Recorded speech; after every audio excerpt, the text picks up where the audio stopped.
All right.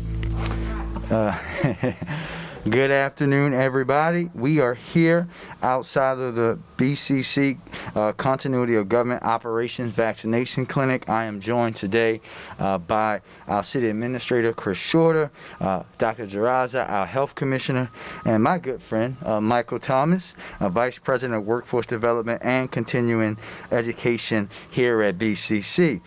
Thank you all for joining us here on this beautiful campus here in Northwest Baltimore at Baltimore City Community College, better known in Baltimore as BCC. Today, we know that BCC has been serving as a city-operated mass vaccination site, and we are thankful to be able to provide this life-saving vaccine on such a centrally located campus in a place that we know is well-respected throughout the city of Baltimore. Today is the first day of the Continuity of Government Vaccination Clinic for our city workforce.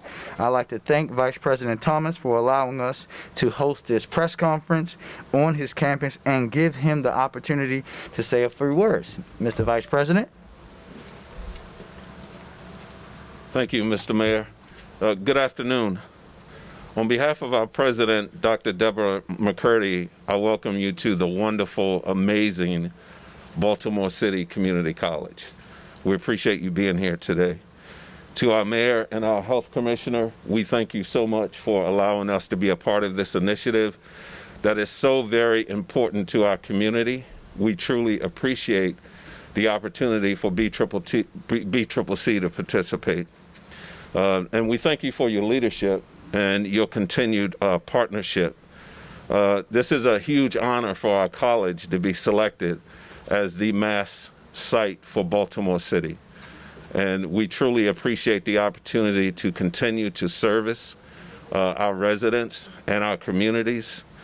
And we're committed to serve as a vital resource for all of our communities. So we are truly honored, and thank you so much for agreeing to continue with our partnership. Thank you.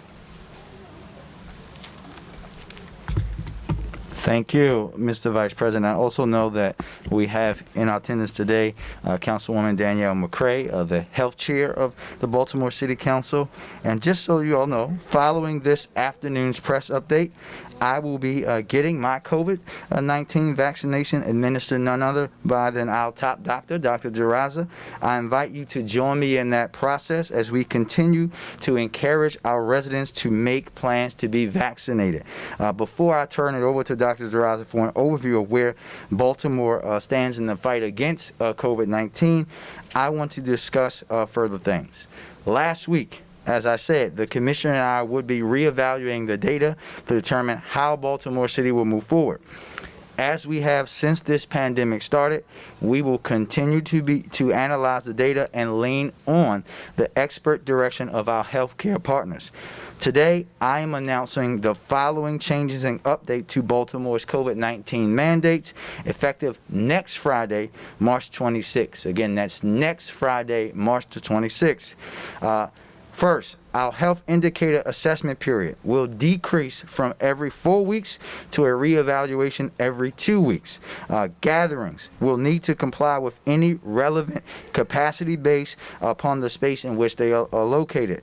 Religious facilities will be increased to 50% of maximum occupancy. Retail establishments and malls increased to 50% of maximum occupancy. Indoor recreational establishments, all indoor recreation sites except hookah and cigar lounges will be allowed to operate at 50% capacity. Hookah and cigar lounges are allowed to operate their retail spaces at 50% capacity, but no smoking is allowed on site. Outdoor recreational establishments limited to 50% of maximum capacity. Organized amateur sports allowed with certain guidelines in place. Fitness centers will be increased to 50% maximum capacity or occupancy. Fitness classes are allowed 10-person limit or 25% capacity, whichever is ever greater. And of course, social distancing and masks are required. Casinos increase to 50% of maximum occupancy. Dining areas are allowed to remain open, following the requirements of food service establishments in the city. Libraries will be increased also to 50%. Museums, zoos, aquarium increased to 50%. Food establishment, outdoor dining can resume at 75% capacity. If the space is tented, the tent needs to be open on all sides. I'll say that again. If the space is tented, the tent needs to be open on all sides. Not three, all. Indoor dining can resume at 50% capacity. Bars without food licenses are also allowed to operate 75% outdoors and 50% indoors. All food service establishments must continue to keep a log of contact information for patrons and staff for contract tracing purposes. Personal services increase to 50% of maximum occupancy. Staff must continue to wear face coverings at all times while indoors, and services must be provided on an appointment-only basis, and a log must be kept of customers, staff providing services, and other residents who enter the shop. Theaters and outdoor entertainment venues, live streaming of performances is allowed. Exemption for mask order on performers for live and live stream performances with appropriate mitigation barriers in place. Indoor theaters are limited to the lesser of 50% occupancy or 100 persons. Outdoor entertainment venues are limited to the lesser of 75% occupancy or 250 persons. And again, these mandates will be effective next Friday, March 26th. And now I'd like to turn it over to Dr. DeRaza for an update. Good afternoon, and thank you, Mayor Scott, for your leadership during this pandemic. I'd also like to thank our partners here at BCCC who have provided this beautiful location for our vaccination pod. I'd like to briefly share the data on key COVID-19 metrics here in the city. As of this morning, we have lost 819 lives to COVID-19. We have had a total of 41,865 cases here in Baltimore City. Our latest 7-day average new case count is 102 cases per day. This is an 11% decrease from where we were 4 weeks ago. Our latest 7-day average positivity is 2.3%, a 2% decrease from where we were 4 weeks ago. Our hospitalization rates have remained steady, with ICU at 85% capacity and our acute care units at 88% capacity. Fatalities due to COVID-19 are now averaging 1 death per day, a 59% decrease from 4 weeks ago. As of this morning, the Baltimore City Health Department and our healthcare partners have reached several important milestones in our vaccination efforts. Over 100,000 Baltimore City residents have now received at least 1 dose of COVID-19 vaccine, covering 17.2% of the city's population. 1/3 of Baltimore's older adult population, age 60 and up, have also received at least 1 dose of vaccine. Over 55,000 city residents have also received their 2nd dose and are fully vaccinated. In the coming days, we will be updating our vaccine dashboard to provide specific breakdowns for single dose versus 1st and 2nd dose vaccination. This will allow us to chart our progress as the Johnson & Johnson vaccine becomes more widely available here in the city. All of this information can be found on our public dashboards at coronavirus.baltimorecity.gov. Review of case data indicates that our metrics have dropped dramatically since the peak of holiday surge during the winter. We're also starting to see increased numbers of residents obtain their vaccination. As Mayor Scott said, at this time, he is loosening restrictions to 50% capacity for most businesses, up from 25% capacity effective March 26. We're also going to begin reviewing the data to evaluate reopening or restrictions at more frequent time intervals. This will allow us to rapidly adjust as needed based on the data. We know that vaccinations are a critical tool in eliminating transmission of this disease. Increasing vaccination rates are crucial in allowing us to begin safely reopening more widely. In the meantime, we need residents to continue to do their part as we look to safely reopen businesses. Wear your mask, practice social distancing, wash your hands, and get your vaccine when you're eligible to do so. As a reminder, testing for COVID-19 remains a vital component of the overall pandemic response, and I strongly encourage residents to get tested if they're either experiencing symptoms suggestive of COVID or if they've been in close contact with someone experiencing symptoms of COVID. Our mobile testing clinic schedules posted weekly on our social media accounts and our website, coronavirus.baltimorecity.gov/testing. Additionally, please remember to pick up your phone when MD COVID calls, as our contact tracing programs also remain vital. As always, please continue to wash your hands, wear your mask, and reduce your contact with others to slow the spread of disease. After the conclusion of this press conference, we will host our first Continuity of Government clinic at Baltimore City Community College, where Mayor Scott will be receiving the Johnson & Johnson vaccine. This one-shot vaccination will play a key role in our efforts to move forward as a city, as it only requires one dose. There's no follow-up or second dose, and it can be stored at room temperature. We remain grateful to Baltimore City Community College for hosting our vaccination clinics over the past few weeks and for assisting the city in vaccinating thousands of first responders, healthcare workers, older adults, and now city employees. As vaccine supply increases, we urge residents to take the vaccine that is available to them.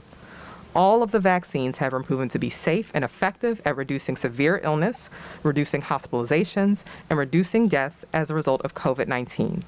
With 3 viable, safe vaccines available, and with more vaccines on the way, we're encouraged by the demand for vaccines and continue to work daily to bring vaccination to city residents as quickly and as equitably as possible. Thank you.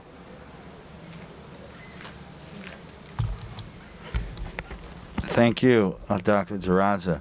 I will continue to caution Baltimoreans that this pandemic, it's still serious.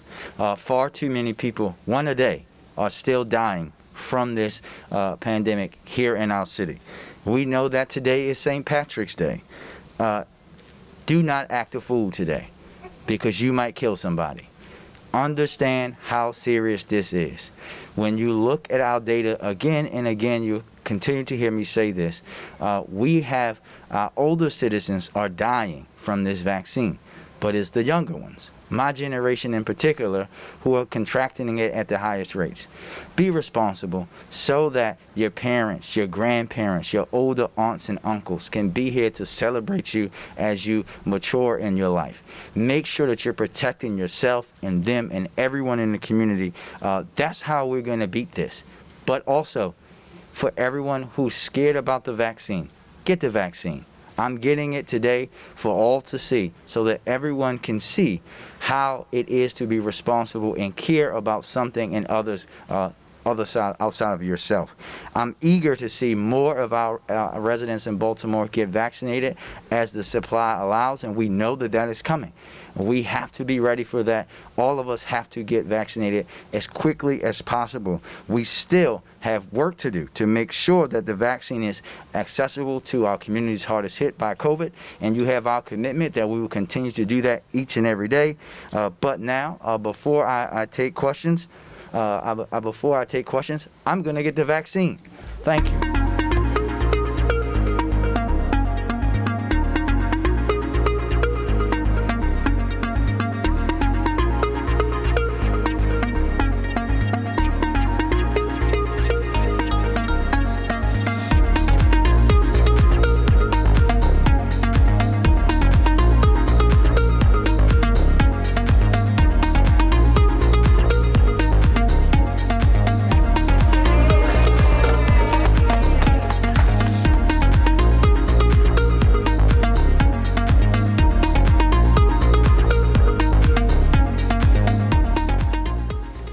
We'll take some questions now while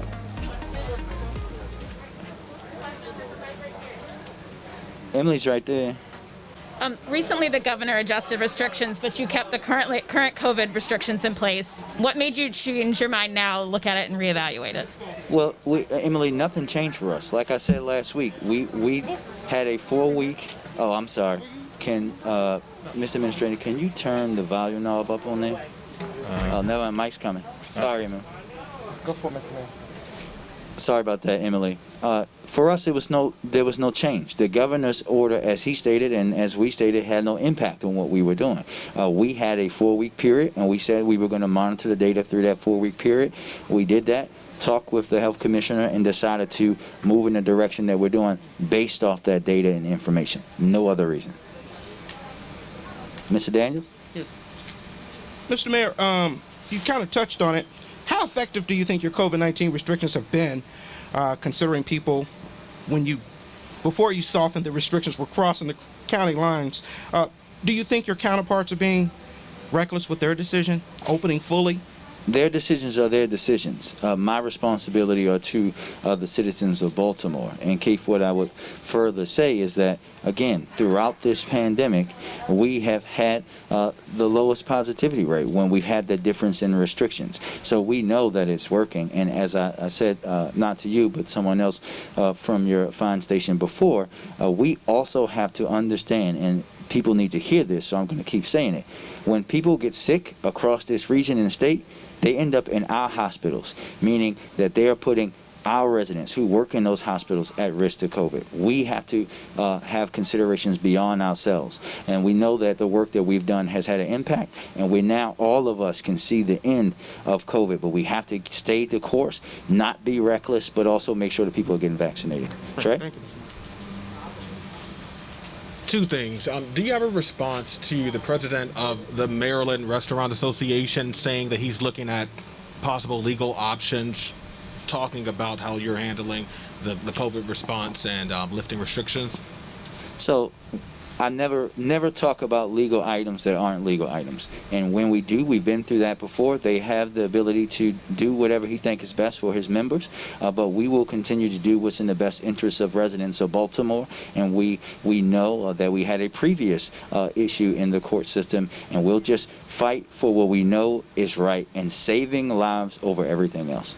And you also mentioned how the patients come to the Baltimore hospitals. Would it be easier if surrounding counties kind of followed suit, or could it sound as though what they're doing obviously differs from what you're doing? Would it be easier for county executives to kind of take heed to what you're doing? I can't speak for them, and I can only speak for the reality that I live in. I don't live in a world where we can talk about possibilities that aren't there. I know the world that we live in today, and that's the world that people get sick and they come to Johns Hopkins, they come to Mercy, they come to University of Maryland Medical System.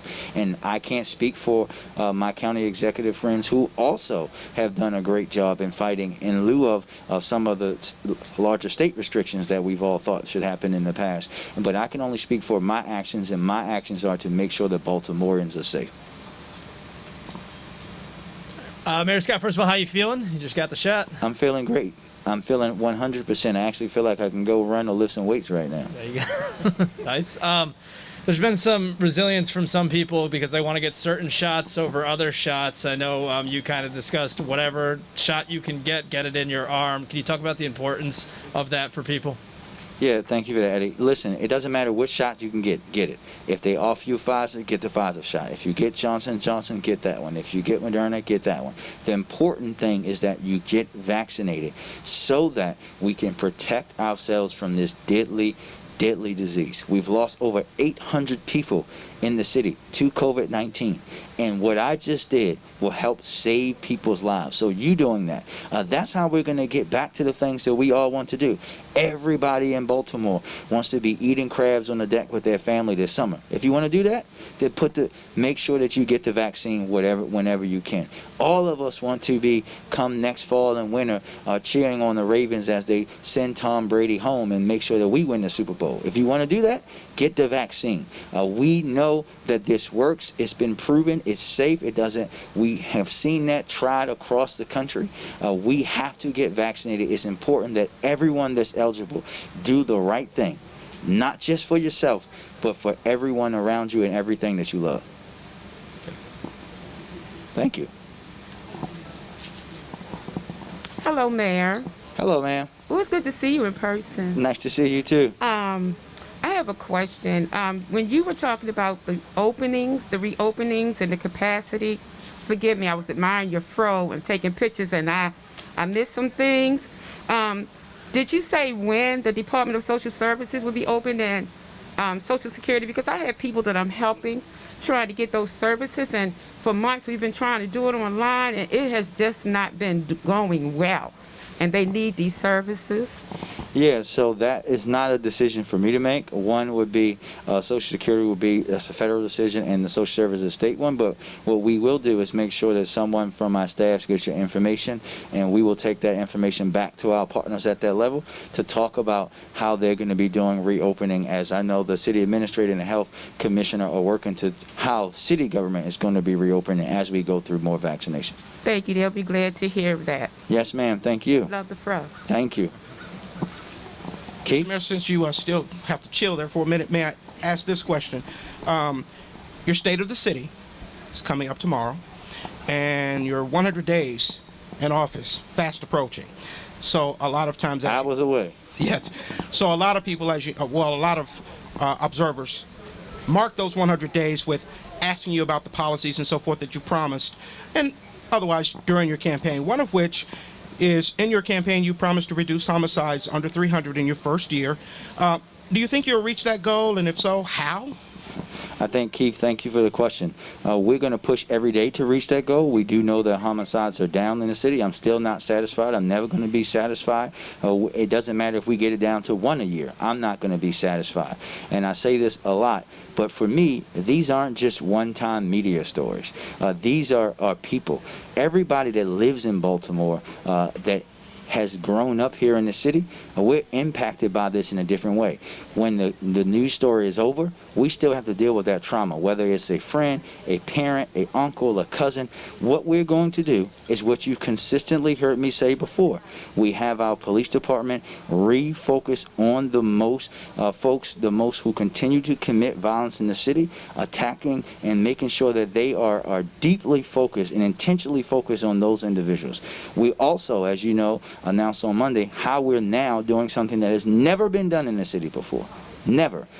Building a comprehensive approach that Director Jackson is going to lead through the Mayor's Office of Neighborhood Safety and Engagement that will involve the most important part of that. Something that has never been done. My entire life, I've attended community meetings, hearings at City Hall, seen things happen where the citizens have asked to directly be asked on how they can be involved.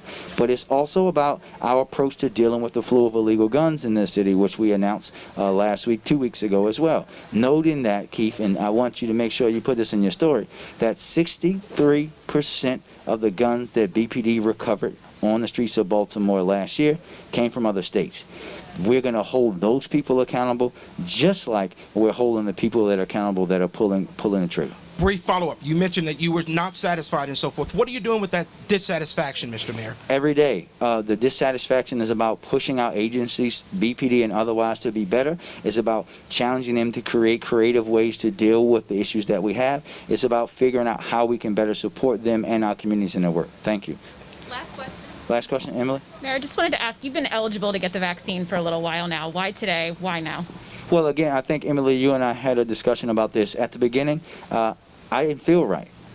I wouldn't have felt right when we had it at such a low amount of vaccine coming into the city that I was going to be taking it away from one of our older adults or someone that had pre-existing conditions. But now that we're at a point where we're seeing the amount of vaccine increase, we know now that we have a functioning president and President Biden, we know that in the near future we're going to see many more vaccines. We wanted me to get this today as a part of this continuity of government to show our workers that it's safe, but also to use me as an example for, again, my generation, who are the people that are contracting the virus more than anyone else, and showing them that just because we're young and healthy, we need to step up and do the responsible thing and get the shot so that we can protect our elderly folks and older folks around us.